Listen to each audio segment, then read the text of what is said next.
Hello and welcome to episode 5 of the LNUR Line podcast for LEGO train fans. I'm Richard, the chair of LNUR, and we're going to be talking about standardisation in the LEGO train hobby today. But first we'll do some introductions. So we've got Matt as producer, we have Andrew as our runner, we have Will. Hello. We have Trees Pierce. We have Levi, who is the new chair of the LNUR TFOLs group for teenage LEGO train fans in the UK. And we have Mr. Salamat Patang. So we'll move on to some LEGO train fan news. Firstly, a shout out to who we think is our only listener, Ryan, who emailed in to ask if we could put the podcasts on a podcast system rather than just YouTube. So we have sorted that since probably the last episode. So episodes are now available on Spotify, although we're a couple of episodes behind because we've reached our upload limits. And that's thanks to Matt for sponsoring the cost of that. So the links will be on the podcast section of the LNUR website once they're there. Brick Train Awards 2021 have been announced, so they're confirmed for a February start in 2021, next year. We had announced 2 winners for the LNUR award as well. So these were 2 models picked by LNUR members.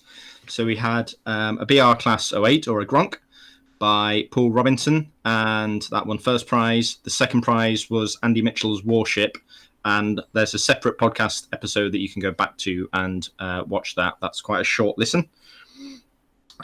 We also have the news of the LNUR TFOLs group, so Teenage Fans of LEGO, for LEGO train fans in the UK, and we have Levi here with us today, who's the chair of that group, and we'll be talking to him a little bit later about that. There's also a separate podcast episode.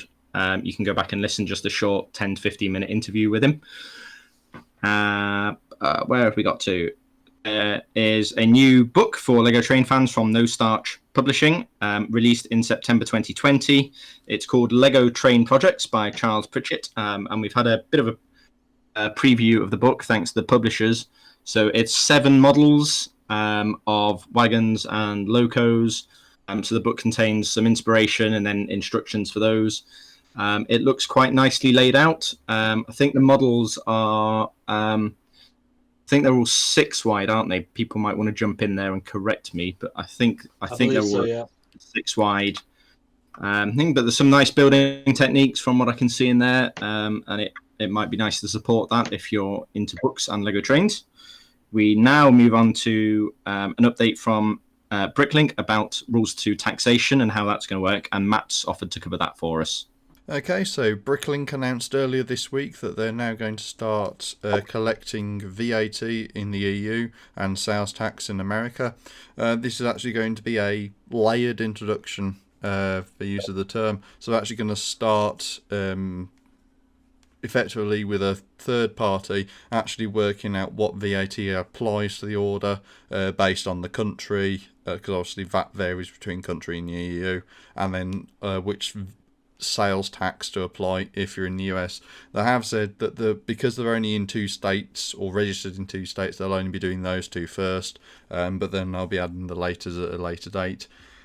This integrates with if you've got a tax code from the government. So obviously if you've got a tax code, that's actually listed on there, and then it will actually do some legwork for you and sort of say this is how much tax you've paid, and this is how much you paid on this order. And obviously that's paid by the buyer. So at the moment that's not collection. This is actually just a compliance issue. I think it's actually come from something within the EU. So obviously once that's applied, I think it's starting in August. So obviously we're in August now, so I think it actually starts at the end of this month. But effectively it'll just mean that we're paying slightly more, but that's actually because we're just paying the tax instead of some times when it actually wouldn't get counted before. Obviously this makes life easier for sellers because it means they don't have to calculate anything else. It's just literally put the price up and then it's automatically calculated, so it's a win for them. But it remains to be seen what this actually does. They have said as a sort of like side thing is that the tax doesn't necessarily apply if you're using outside payment method. So obviously, if you're saying that here's your bill, I'm then telling them to pay via PayPal off-site rather than using the Pay Now button via Bricklink, the sales tax won't apply, but I'm not exactly sure how that's been worked out. Okay, thanks, Matt. There's also a large Lego model of Stevensons Rocket, which is on display as part of an exhibition on human ingenuity at the Centre for Life in Newcastle-on-Tyne in the UK, which opened yesterday, 1st of August. We've got some photos of that from Steve Mays, the builder, aka BrickThis, who was on our first podcast episode. So we will stick some photos in there, probably. There's also some news from BrickTrack, who have released a huge Christmas railroad set, and Matt's going to talk us through that one as well. Okay, so this has been a bit divisive in the community from various quadrants or areas. It is a little pricey. They've currently listed the offer, or the price offer, as being $1,225, which is a lot, but in my opinion, and along with a few of the others, that's actually quite low for what's actually been included. The train itself is 1:38 scale, so 1 stud per foot. So it works out as being a 10 wide model. It's 4 foot long, so it is a very sizable item, with a grand total of 3,864 pieces. It includes a complete circle of R104 BrickTrack's injection molded track, includes spiral bound printed instructions, and where applicable includes brick model railroad ball bearings. So it'll run nice and smooth and without a lot of friction, and it'll work easier. Power functions parts are also included, as are custom brick. Is it Big Ben Bricks wheels? So you do literally get everything included in the price. The only thing missing is batteries. So it is although it is a large initial inlay, it is pretty much a complete set for the beginner. Obviously, it's a bit expensive, obviously, because it's 10 wide. I think 8 probably would have been a lot better as an introductory price, but the person behind BrickTrack does specialise in 10 wide, so it is a nice scale for that to go in. I'm not sure whether there's going to be as many buyers, obviously because of the price. I think it would be pertinent to point out that there's been comparisons drawn with other sets that are available in the community, and what I would say is that unlike, say, Brickmania or some of the other aftermarket producers, this is not designed to be a commonly made set. This is also a lot bigger, not in terms of size, but also in scope, than a lot of the other sets. The only other comparison I'd possibly draw in terms of being a set of this size is possibly some that are viable by, is it Blue Bricks in Germany? And the S160 that was available via Brickmania, which was a brick mill railroad design, because obviously that again was a complete set of loco and all the power functions parts to motorise it. So the short version, it's a very nice set, but it's also very expensive. It does look like a nice set, and you get a fair amount for your money, given all the work that's probably gone into the set. Great, thanks, Matt. Our next section is on, there's a new Lego City themed set with a monorail, and Chris is going to cover that for us. Yeah, so the new city town set, shall we call it? It has what they've tried to make look like a monorail, but it isn't a monorail. It's another tram, and it's got the really, really ugly front ends off the front of the trains. Other than that, there's a burger shop with a giant burger on top that's from the monster truck set. Some sort of town hall. If anyone else is already looking at the picture as well, there's a mayor character. And I don't know whether the headpiece is supposed to be like one of those old British judges, but to me it looks more like the corn on the cob person. Can you see it?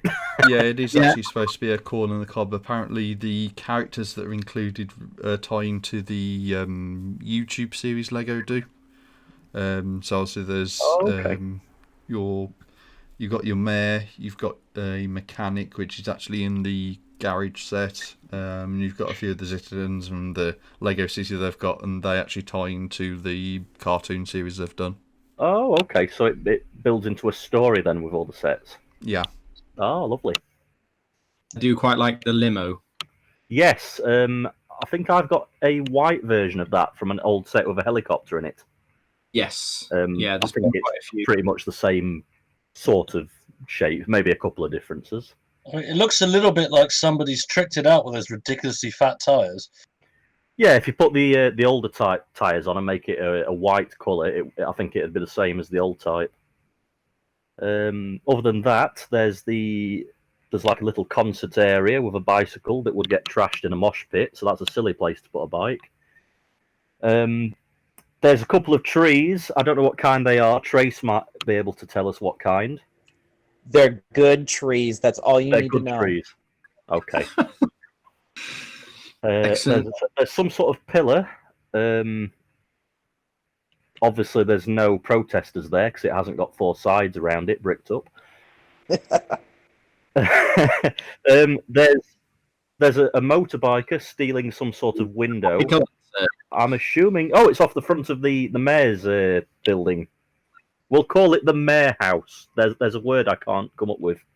I mean, City Hall is It's the another City option. Hall, that's it. And there's some sort of crudely made like police jeep thing, and of course the obligatory helicopter. Of course, we couldn't not have a helicopter in a city set, could we? No. Also, how they've tried to make it look like a monorail. Look where they've precariously put the tram stop. That's either on the track in the way or it's balancing off the edge. I don't think I've missed anything. There's quite a few people. I think there's 6 on the box. Oh, there's some sort of like a dustbin cart thing. It's got 2 wheels at the front, 1 at the back, like a reverse tricycle. It looks like it's got a toilet seat on it, but I don't know if that's what it's supposed to be. Okay, we'll move on from that. We go back to Matt for some news about an intermodal container standard. Okay, so Brickmolder has announced the Modular Lego Intermodal Standard, or MLIS. And this is actually a standardised set of container sizes. So these are 6 wide containers. The standard mounting is actually based on studs, so you can actually use a combination of tiles and studded elements on the top of your containers. It also sets a lot of standards about how they interact with each other, so it includes the stud diagrams for where these studs are supposed to connect to the containers above, the standard sizing, and it also includes a height guide for trailers, which I think is something like 11 plates, so it's not a lot of clearance for containers off the ground. But also this then means that if you do a container, and I do believe there are some people who've actually designed aftermarket containers and possibly sell them, that they can actually just quickly update their designs to meet this standard. It means then that effectively if you produce containers to this standard pretty much anywhere in the world, you can actually exchange and they'll all fit together. Some have include one of the design options was the 1x1 round tile with the 3mm bar on top. Apparently you can use that as a reinforcer, so that actually just allows it to click in a bit better. But it is quite a nice design. It includes all the standard sizes. It even includes different heights for the ISO containers and the maxi containers, I think is the term. So it is quite a well thought out document. It's been well researched. It does have a few compromises. So it does actually say that although these are scaled to the standard 8 wide scale, these which would work out to be 6.4 studs in width, they actually are reduced to 6 just to make it easier to build, and it just sticks to the standard Lego building system, which does work better in even numbers rather than odds. Great, thanks, Matt. And lastly, in the news section, we have some very sad news from Chris Miller. Yeah, I'm sure you're all going to be devastated.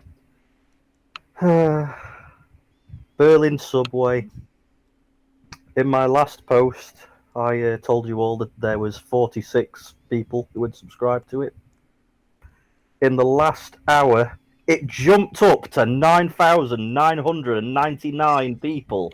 Sadly, in the last second, there wasn't a 10,000th person, so it didn't go through. It was closer than a gnat's cock.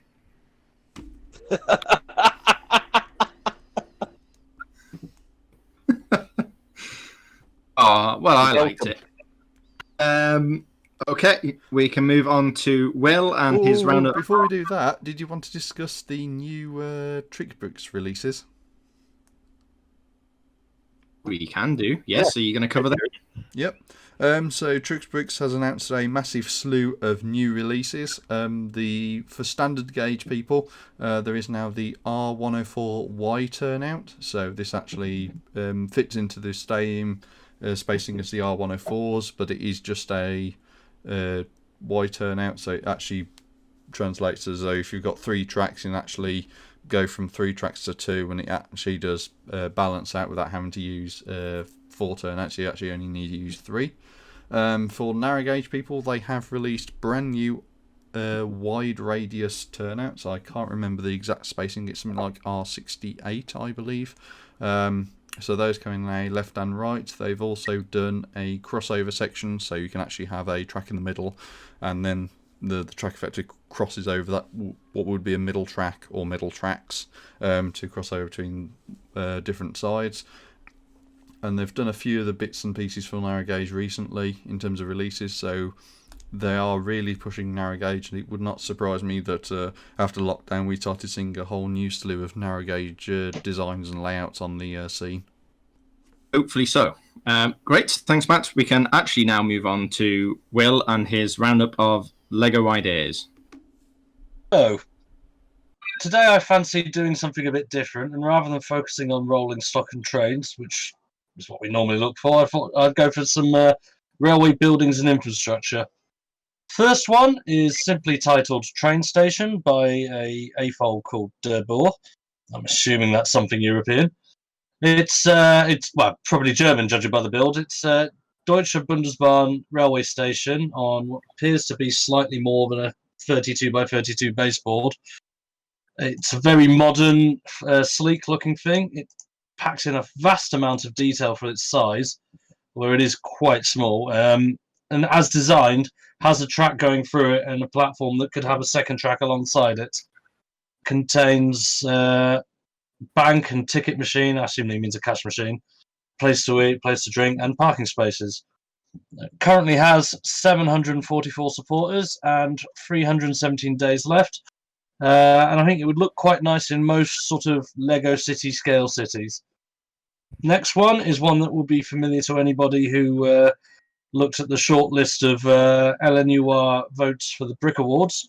It is Glenfinnan Viaduct by Lieutenant Happy Hose, which is a name.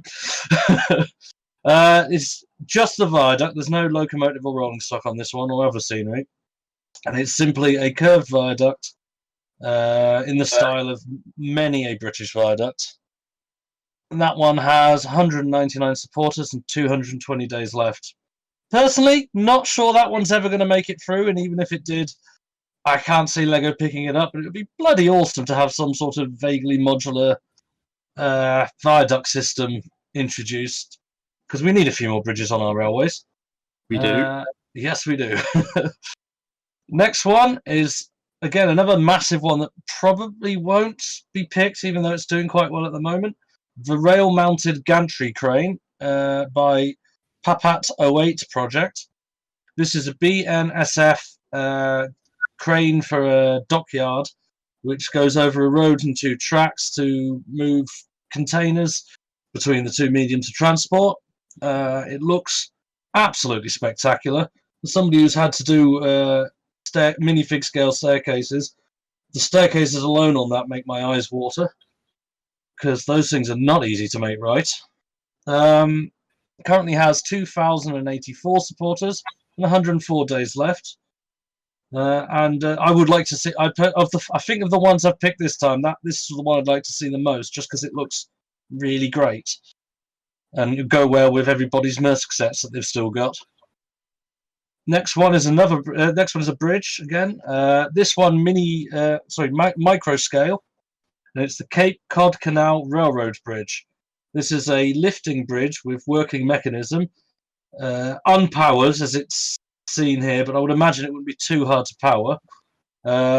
Which can lift a micro scale road and railway up and out of the way of ships. It consists of the bridge, the two shorelines, the water, and some micro builds of a train and a boat, and a couple of boats. I don't know if it has any road vehicles. It's quite a simple design, but it's still quite a nice, clever one. It would look very good on anyone's bookshelf or wherever else you display Lego sets. Sadly, not much good for your layout, this one. This is by a person called JoeBricks1. Currently has 386 supporters and 48 days left to go. Finally, we have probably the most likely to come through of the sets I'm talking about today, by a guy called BrickTrack, who, judging by the badge, has already had one get to 10,000.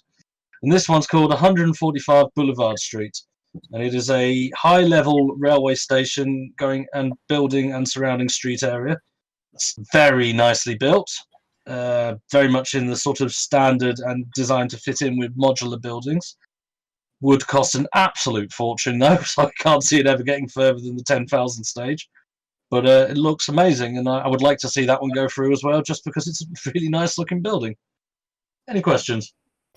This last one you've just pointed out, with the 10,000 club member badge, I've seen this one before, or perhaps it was his last one. I think it's the same build, but like slightly edited, because I can remember a raised platform. And it does look vaguely familiar. I'm not entirely convinced it isn't just that he has a thing for elevated railways going through buildings. Well, I remember the archway as well that it passes under. I think it's the same he posted before, with a few changes. To be fair, this has been on quite a while, so it could be literally the same. You've just seen the set before.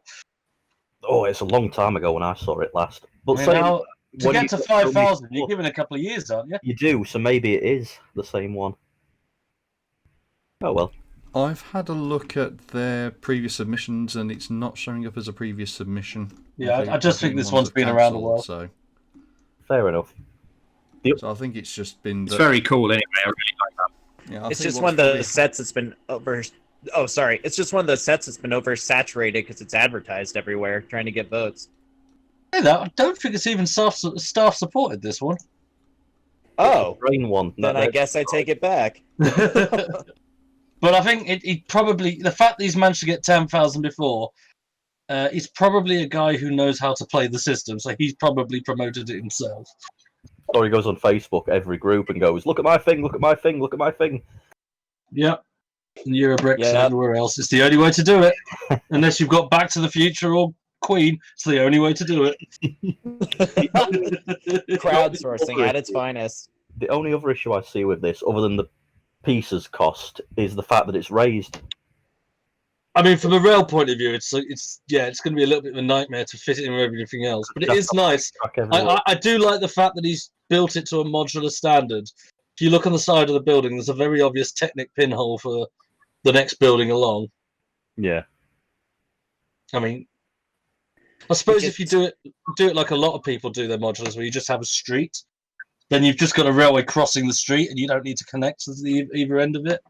But if you want it as part of a layout, it's going to be quite a job to fit that into anything. True, everything's been taken into account except for the fact that there needs to be a train running around it. That's fine. You just put one of the several thousand trams that they produced onto that. No, you don't. Excellent. Okay, thanks, Will. Let's move on to the main topic for the podcast, which is standardization in LEGO railways.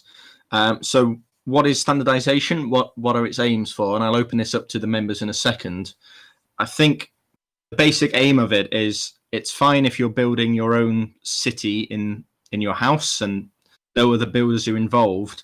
As soon as you start involving multiple builders to come and collaborate with you on a display for a Lego show or a Lego exhibition, you need some sort of standards, whether you refer to them as standards or not, but you need to know essentially where the track's going to appear between different sections, and also how much space you need to leave at the side of scenery to accommodate the overhang, particularly on those tight 40 stud radius curves.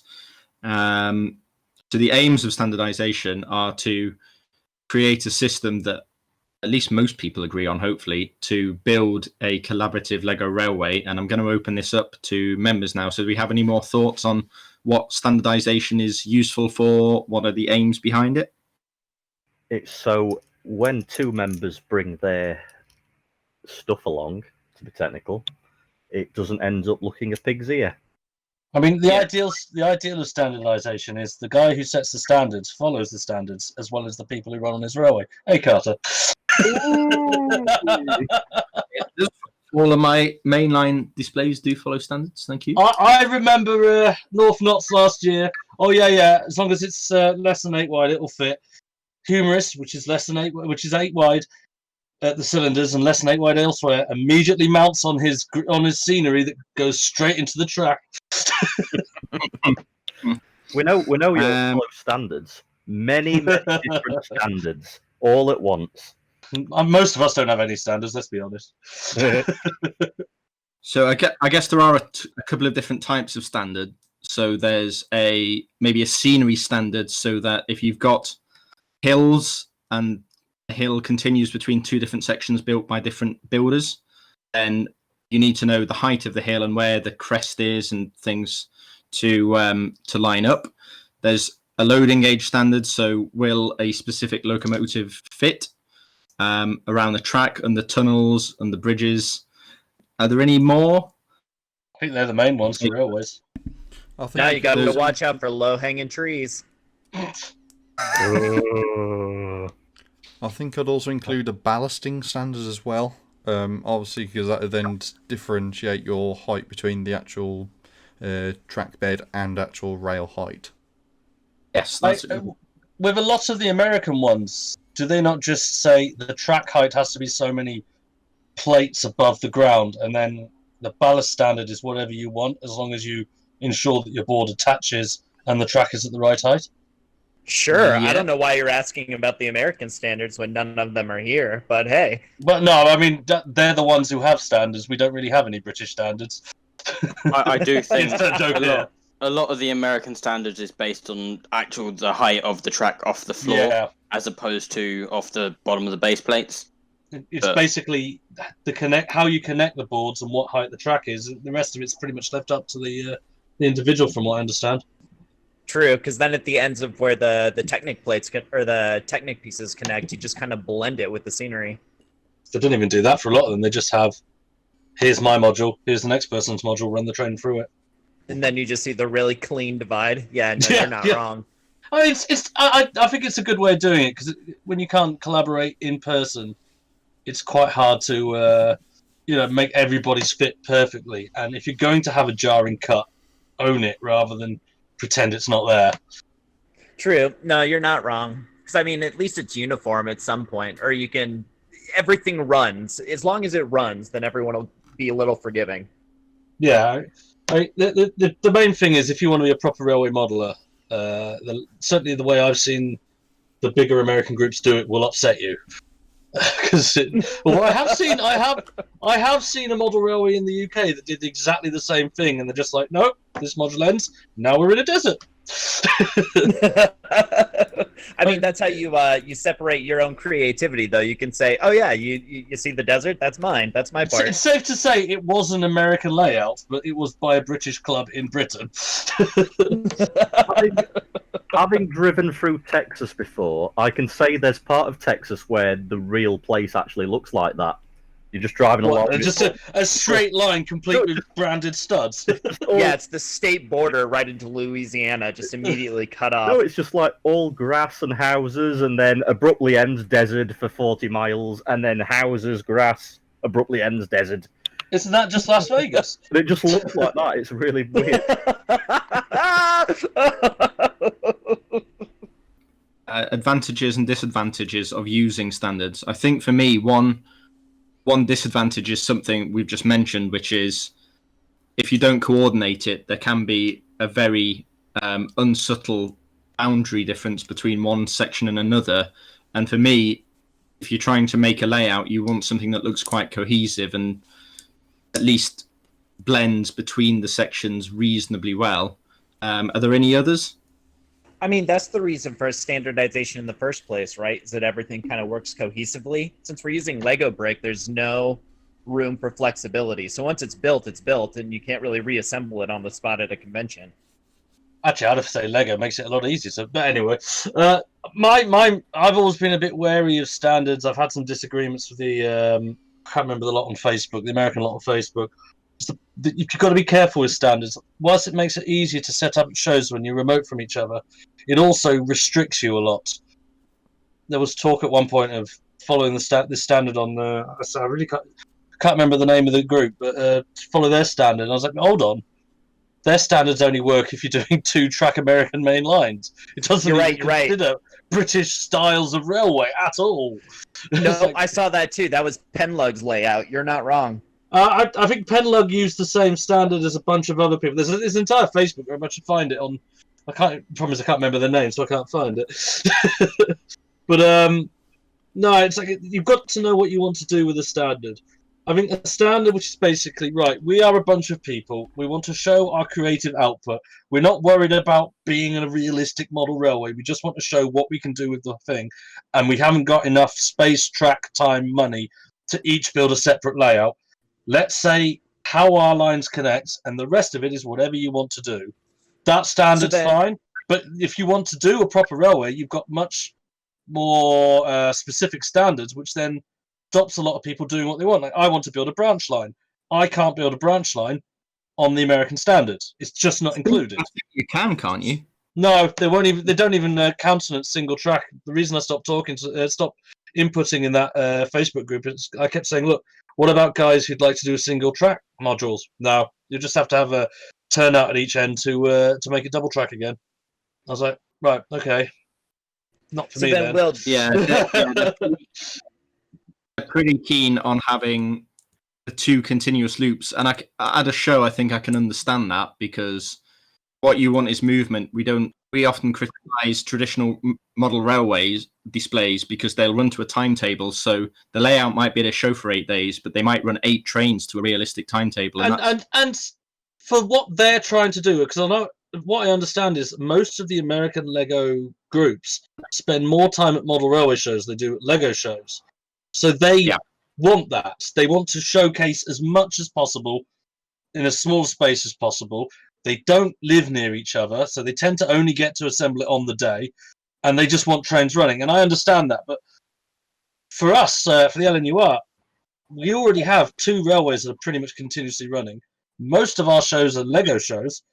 What I'd like to do is do the model railway thing, because we're doing the Lego thing already. So, Will, would you prefer a layout that's functional or presentational overall? Or is there a balance that you think honestly, I prefer both. At a model railway show, the last model railway show I attended was the one the LNUR attended, the Railx last year, and I was incredibly thankful for our 2 layouts because every other layout in the show, I went around at lunchtime on the Saturday, and every single layout was stationary but one, other than the Lego ones. So if I'm doing a model railway show, I do want as much movement as possible because that kind of counteracts all the beautiful but stationary. But for my own layout, which I'd like to do for Lego shows, why not have it operate like a proper model railway? We've got the LNUR's big layout, we've got the playout, we've got the flashy bangy trains go round and round railways already. So it's having a bit of both. So yeah, but you need to decide what you want to do with your standards before you can do that. I think with model railways, it's, the movement that draws your attention, and then once you're there, you see all these little details, and then you're sitting there for hours just noticing all these little things. Yes, the problem you've got, Levi, is most of us in this chat will quite happily stare at a railway for 20 minutes with not much happening because we are interested in railways. The reason we got invited to RailX, and the reason that there's a lot of criticism for model railways in general at the moment, is the general punter wants to see trains go choo-choo. And if you go to a show the size of RailX and there aren't any trains going choo-choo, you're probably not going to get into the hobby. So this is the problem. It's like, and great credit to, I can't remember the name of the group, but the group who runs RailX, they can see this problem. They can see the fact that young guys, by and large, and girls, by and large, are not interested in joining model railways because there's this attitude of old men watching a yard doing nothing for 2 hours. I think the problem is they wanted to base it on something really realistic. Sadly, they picked one of the days where all the trains have failed for British Rail. No, either that or that the point motor's failed again. There's a leaf on the line. Does that add to the conversation then of doing something that's like playability on a layout, then like giving signals that move, allowing people who are visiting and just watching your display be able to switch points and things like that? Well, switching points is dangerous, or I have seen it done. There's a very cool, opposite us at Railix, there's a really cool goods yard layout, which I think the Americans have this system too. They basically use a hump. So shunter pushes a load of wagons over a hill, and then they roll purely by gravity into the sidings. And this particular layout allowed the children to select, to press the points to select which siding the trucks went in. Unfortunately, there's no failsafe to stop them doing it underneath the points, which is why I'd be very, very wary of doing that. But it was a great little railway. This is very much what the idea behind the playout is.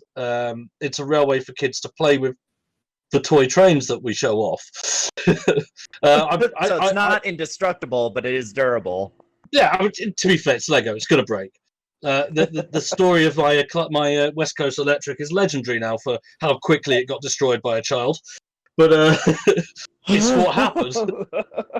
No, really. Less than 24 hours after I completed it, it was on the floor with parts broken. Oh, well, I'm so sorry. No, it's all part of the thing.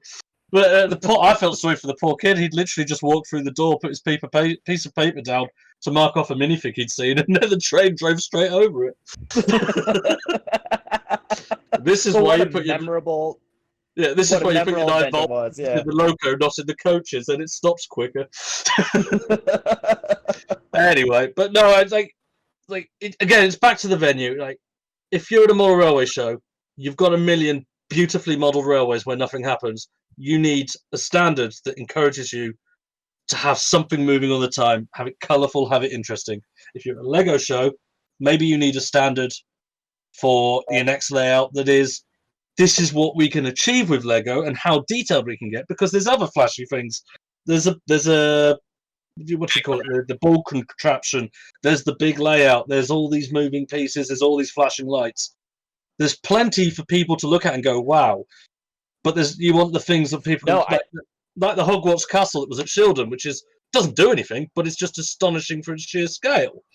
Right. No, I think that bisection of the two different ideals you would want based on where your show is the best way to kind of eclipse what we're talking about.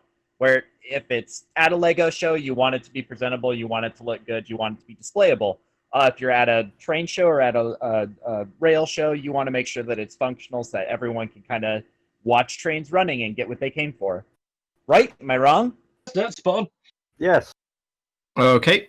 I think we've exhausted that. Ace has managed to kill the conversation. Well done. Happens more often than not. So we do have a couple of standards which already exist in the Lego community. I think some of them have come up already. We have a couple of people ready to discuss those. So Matt, would you like to discuss the L-gauge modular system, which I think came up earlier? Yes, so the L-gauge modular system is something which Will actually mentioned about needing double track. They base it on a 3x3 grid. So each section has 3 standard base plates, so it's obviously a standard 6 track length long. they specify quite a lot of stuff in here. So mainline tracks do not have any gradients. There's a standard of a double track main line. There's no tighter radiuses on the main line than R104. So obviously that means that if you've got something diverging off the main line, obviously that could be less than R104, but the main line itself has to have R104, so that would include the turnouts, crossovers, the curves. So if you're obviously changing from one side to the other, all that sort of stuff, that's all R104 as a minimum. They specify, and then we referred to this earlier in terms of like the setting standards. The LGMS, the modular system, actually specifies a standard height of rail at 32 3/6 of an inch. So that's actually from the floor to the top of the rail. So unlike, say, T-Track, which is an N-gauge modular system for model railways, this actually specifies the height of the rail, which I think quite a few model railway systems, if they use standards, do go the same way, whereas you can actually have different heights of base plate, or baseboard rather, but your height of the rail is uniform. So that's what, and effectively that's the whole thing about a model railroad or railway, is that the height of the rail is matching, but anything else can be flexible. The one thing it does specify is that obviously you've got the height of the rail. Beyond that, obviously it's got the size. So as I said, it's the 3 standard base plates in as a 3x3 grid. For corner modules, they do break with that 3x3 for a 6x6. And the reason for that is that obviously with the R104 as a minimum, you do need wide curves for that.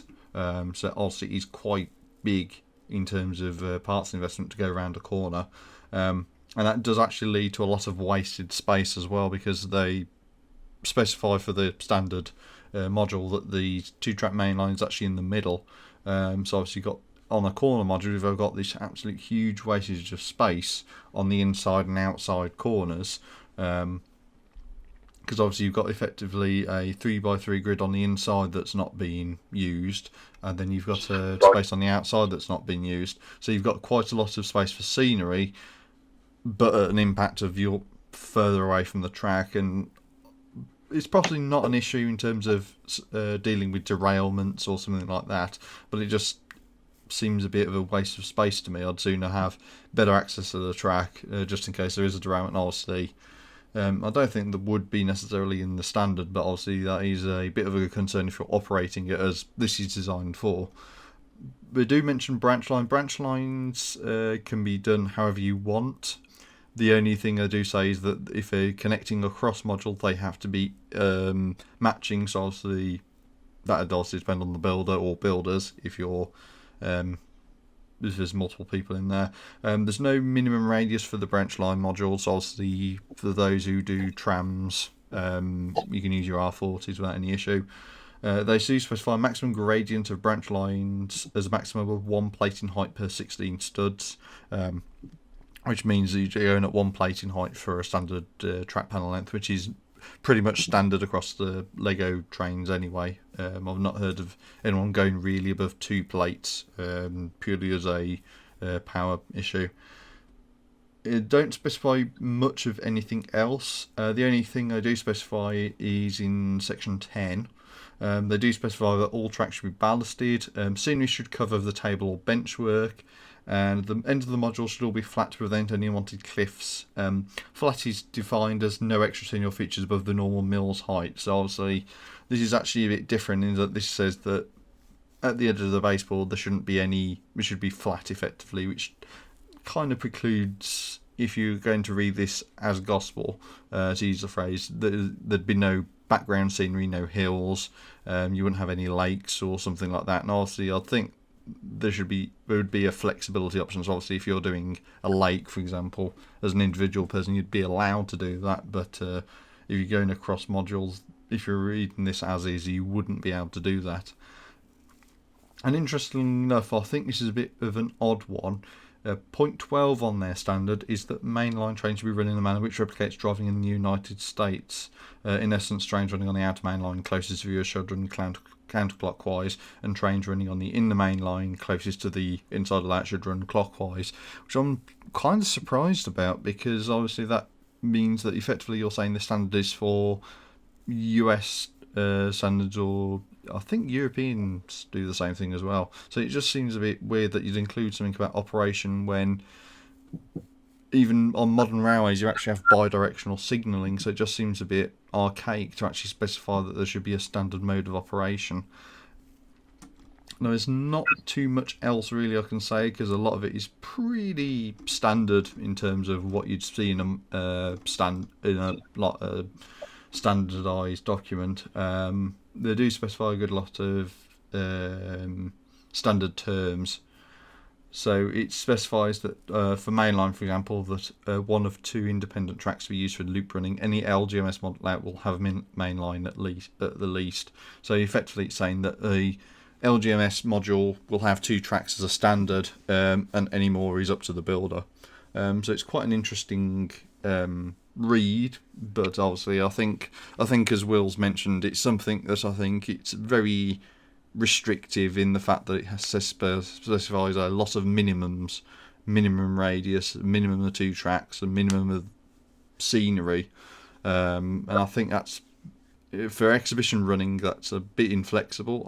I can understand why, but for if you're doing a single track main line, for example, this module standard kind of doesn't include that. If you're doing a branch line, again, this standard doesn't include that. Effectively, this is all designed about two-track exhibition running, and effectively sort of says, here's your minimum for a two-track mainline layout, but you can do whatever you want for the rest of it.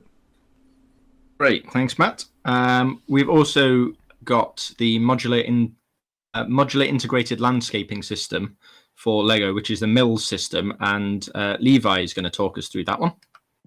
Yes, so the MILS system was developed by, I think, the TrixBrix community, originally for diorama displays, so basically just landscapes. But it very quickly became sort of recognized as this could be used with everything and anything. So there's kind of standards for roads, paths, water features, bridges, basically everything that you could think about building, including the gradient of hills. And then Michael Gale took this standard and then added some train to it.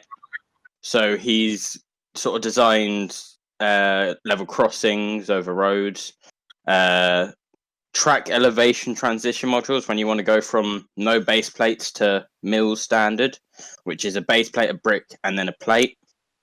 So it does become quite brick intensive long term, especially for when you've got lots of base plates. There's also a separate part of it called multi-road, which, as it says, is the road system. So there's US roads, UK roads, all sorts, including just kind of generic roads with crossings and stuff. He's also done some stuff for when you want to put in the Lego modular buildings. You just sort of have to make a basic, simple frame underneath the base plates for it to be at the right level. He's also gone on another limb here and created the ViaTrack system, which is for viaducts and bridges. There's a range of kind of components you can pick and choose from, all sort of realistically made modern.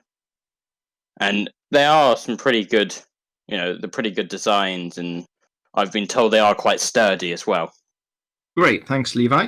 And we do have some LNUR standards, which are actually listed on our website. So one is the Ballasting standard, which is the loose ballast, which definitely splits our members. Some hate it, some really like it.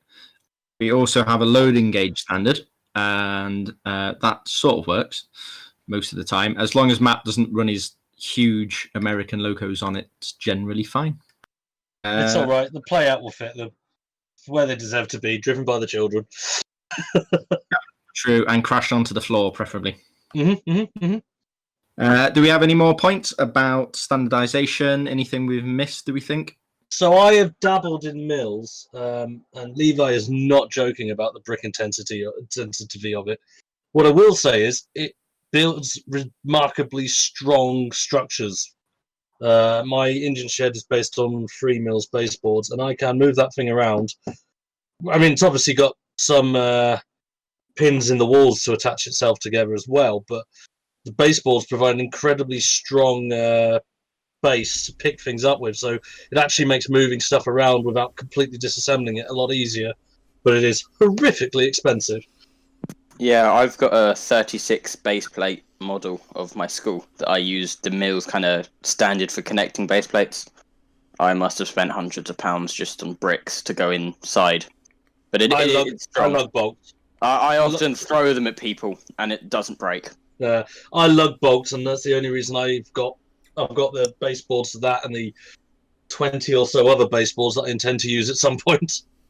I'm actually building a layout using MILS, and I will agree to those sentiments that it is very parts intensive, it is expensive. But the great thing about MILS is that if there's a problem with a module or you want to change it, it is literally just plug and play. Which if you've got a fixed layout or a fixed design, it's not as flexible as that. The other thing with MILS is that effectively you could go and dismantle everything into 32 by 32 base plates, or 32 by 32 sized base plates, and effectively just come up with a box, unfold a table, untake the lids off your box up and set up an entire city display reasonably quickly, without any form of having to deal with fragility or anything to do with that. The only real issue is, which is one that I've not entirely found a way around yet, is it doesn't particularly fit in well with the actual track system, which means you have to build your ballasted track in a very specific way and make sure it's quite strong, because you're going to have to take them curves off or have extremely large permanent modules. That is the one issue, is that it doesn't bide well for corners. But again, I think you'd have that with pretty much any form of modular standard and any form of large curve. Oh yeah, I mean railways are a nightmare anyway. But why do we even do it? Okay, I think that might be a good place to wrap up. So unless anybody has some more, oh dear, Tracy's laughing. We can move on to Wagon of the podcast if we're ready. And Wagon of the podcast is Levi, since this is his first appearance on the podcast. And it's his 5-plank open wagon. So we will get Matt to put a photo of that in. And I'm sure it's probably on Flickr already, isn't it? It's not quite on Flickr. It'll be on there by the time this goes up, so I'm sure. Hopefully so, yep. So was it based on a specific prototype? What was the aim behind it was the wagon? It was a design I thought about creating some wagons, and I was like, I want an open wagon, I want a box wagon, I want, etc., etc. And I wanted them all to fit in the same style. So I started off with the kind of frame and the chassis, and so far it seems to fit with every wagon I've designed, which is pretty good going in my opinion. It's a generic wagon more than anything, and it doesn't use any sort of rare pieces, so it's relatively cheap, and all the tiles that I use can be in basically any color, so it does help out there as well. It will cost me not too much to make, about £25 if you exclude the wheels, because I seem to have an abundance of them. Okay. Is it something you've designed? We've seen a digital render of it. Is it also built in the brick? It's sort of built in the brick. It has been built before. I've just dismantled it for parts. I'm sure I can rebuild it, though. And was there any particular challenging aspect to building the wagon or designing the wagon? Well, I wanted all the the tiles to sort of fit flush with each other. So I sort of had to go around and look at other people's designs, see whether I could figure out the best way. And it does kind of compromise some stability with it, but as long as you don't punch it, it doesn't break. Fair enough. That probably means next time Chris sees it, he will try and punch it. Okay, do you have any future updates or plans or different liveries for it? My future plan is to get 15 of these built, at least. Wow. Okay. I may make a 3-plank wagon, although that may just be 2 tiles high, as opposed to the 3 it currently is. Yeah, it's tricky in orientation to get the height right.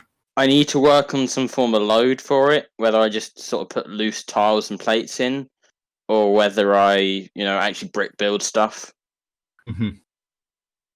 Great, thanks, Levi. That was a nice introduction to one of your wagons. Hopefully we'll get you back to do a loco at some point as well. We've got Trace up next for loco off the podcast, which is his Pacific Princess. So Trace, would you like to, I know there's a story behind this one, so would you like to tell the listeners the story behind why you built this? Yeah, absolutely. Thanks for having me on, Richard. This has been really great. So the story is a little bit fluffy.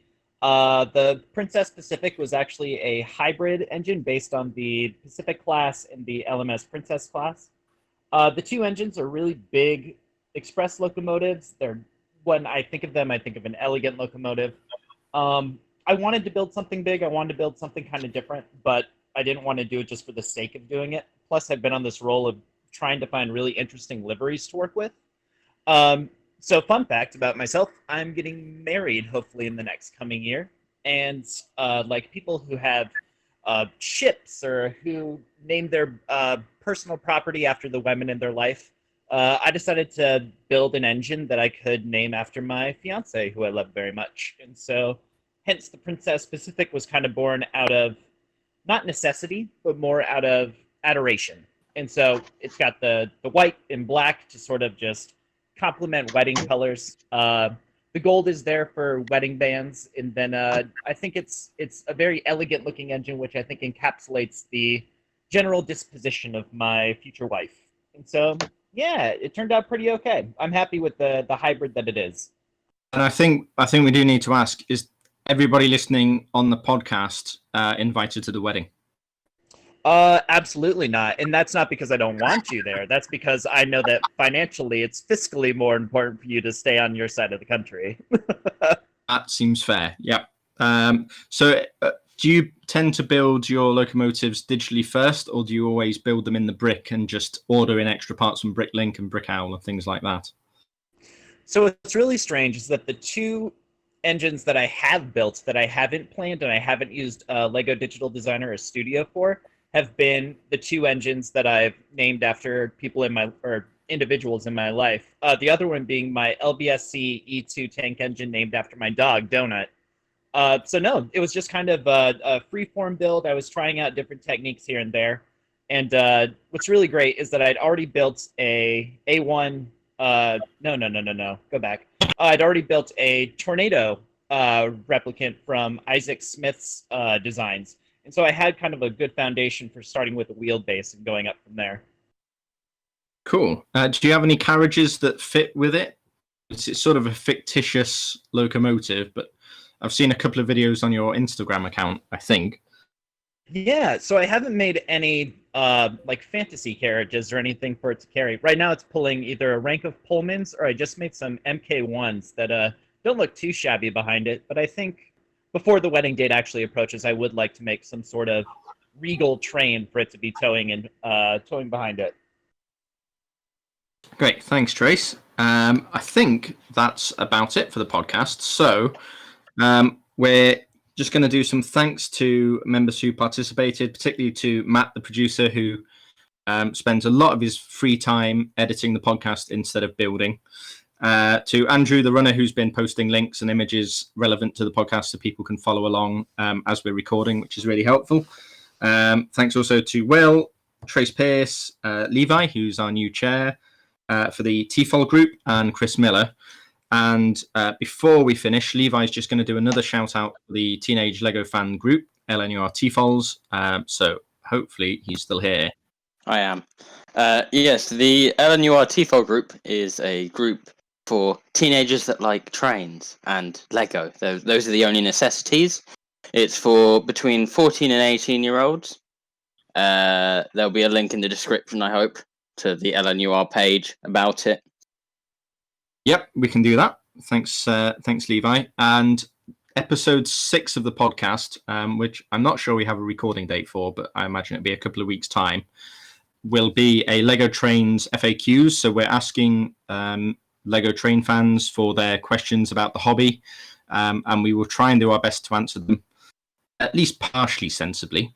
There is a form to submit your questions, and we'll ensure that's linked in the podcast description as well. And we'll also tweet it out and stick it on Facebook. And hopefully we can get as many of the questions answered as possible. So thanks again. Thanks for listening to the LNUR line. And we'll be back soon with more LEGO Train news, LEGO idea sets, and some more LEGO Trains topics. Bye. Bye. Au revoir. Still a map alarm.